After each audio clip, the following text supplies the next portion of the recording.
Ahojte, tak ma dneska napadlo pozdieľať taký možno aha moment pre mňa, že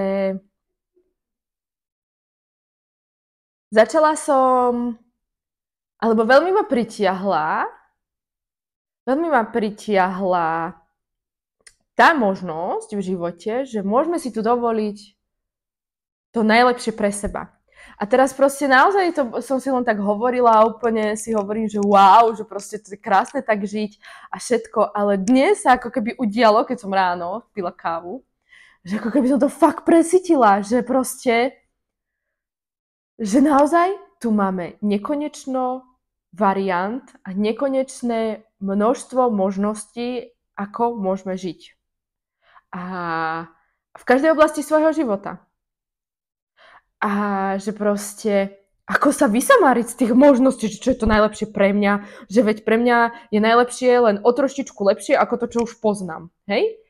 A teraz proste, že takto mám všetky tie možnosti skúšať proste a dobre, nie a proste, že to mi zaver veľa času.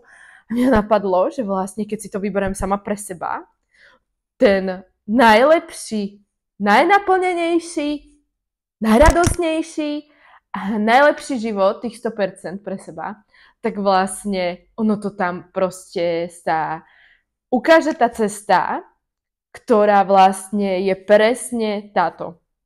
A že vlastne tie udalosti sa už odvíjajú presne v tomto.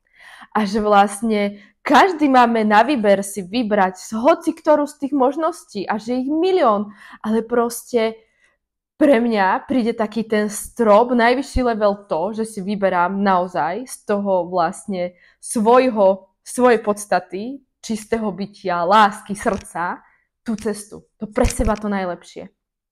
A naozaj neviem proste veľakrát, že ako, čo to môže byť. Ale ono sa to potom začne ukazovať v tom živote a to je úplne mega, ak to do seba zapadá.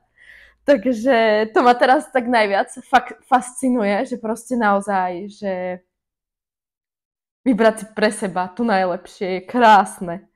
A ďalší taký aha moment, čo mi prišiel, že ako vlastne som sa pre túto cestu rozhodla, alebo tak nejako, tak presvedčenia, ktoré som prebrala od niekoho, alebo nejaké vzory, tak vlastne to padá. Ale úplne v takej rýchlosti, že ako si hovorím, že dýchaj, nadých, výdych, najprv to príde len, že také jemnučké a keď si poviem, to je blbosť, tak to proste začne mi tam ťukať a potom si už tak sa zastavím, že OK.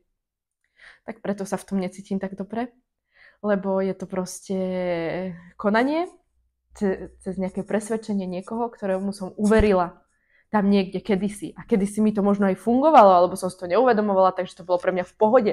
Ale teraz proste to už nefunguje.